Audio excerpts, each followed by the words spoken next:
Hello everyone, welcome back to our channel. তোমরা সবাই কেমন আছো? আশা করি তোমরা সবাই ভালো আছো, আমিও ভালো আছি। এই যে আজকে বিকেলবেলায়, এখন বিকেল হয়ে গেছে, ওই সাড়ে চারটার মতো বাজছে। এখন যাব আবিরকে ডাক্তার দেখাতে। পুজোর আগেই যেতাম, বাট যাওয়া হয়নি। তো এই যে বেরিয়ে পড়েছি আমরা রেডি হয়ে। ওখানে হাজব্যান্ড পেট্রোল ভরাচ্ছে, আমরা তাকে তো ভাবলাম একটা ভিডিও করে নিই। এই যে বাবাই ঘুমিয়ে গেছে, ও গাড়িতে চাপলে ঘুমিয়ে যায়। তো চলো যাওয়া যাক।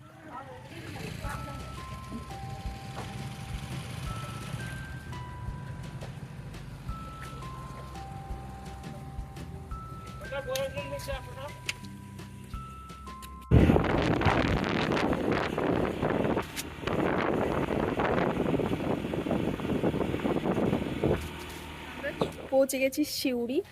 আর এখানে এসে নাম লেখানো আমাদের অলরেডি আগেই ছিল, আর নাম লেখাতে হবে না। 7-13 নম্বরে এখন নাম আছে, এখনও ডাক্তার আসেনি। তো দেখি বাড়ি কখন যাব তা তো জানি না। এই যে বাবাই, পুজোর আগেই ভেবেছিলাম আসবো, বাট আসা হয়নি। তাই একবার চলে এলাম, এখান থেকে দেখিয়ে যাবে আগে। এখানে বসে বসে আমরা ডাক্তারের ওয়েট করছিলাম যে ডাক্তার কখন আসবে। ডাক্তারের আসার সময় ছিল 5টা, বাট 5:30 হয়ে গেছিলো, তাও ডাক্তার আসেনি।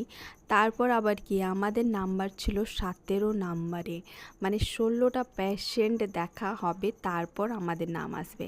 বাট সেদিন একটা ভালো হয়েছিল যে 5-6টা মানে পেশেন্ট অ্যাবসেন্ট ছিল, আসেনি। তাই আমাদের একটু তাড়াতাড়ি দেখানো হয়ে গেছিলো। তারপরে আবার কি ওষুধ লাইনে তো আরও প্রচণ্ড ভিড় ছিল, তাই আর একটু লেট হয়ে গেছিলো। মানে আমরা বেরিয়েছিলাম বাড়ি থেকে ওই 4টের সময়, আর বাড়ি পৌঁছেছিলাম ওই রাত 9টা 9:30 আমাদের বেজে গেছিলো আসতে।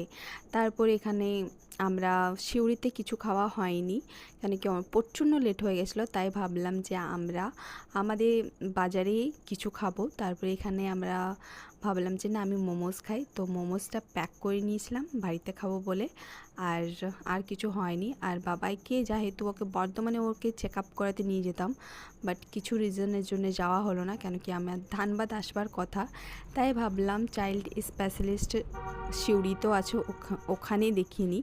কেন কি বাবাই যখন 1 মাসের ছিল তখন আমি বাবাইকে ওখানেই দেখিয়েছিলাম, সিউড়িতে। আর তারপর যখন শরীর খারাপ হয়ে গেছিলো তখন বাবাইকে দেখিয়েছিলাম বর্ধমানে, ওটাও চাইল্ড স্পেশালিস্ট ডাক্তার। তো বর্ধমানের ডাক্তারটা খুবই ভালো এটাও। চলো টাটা, বাই বাই।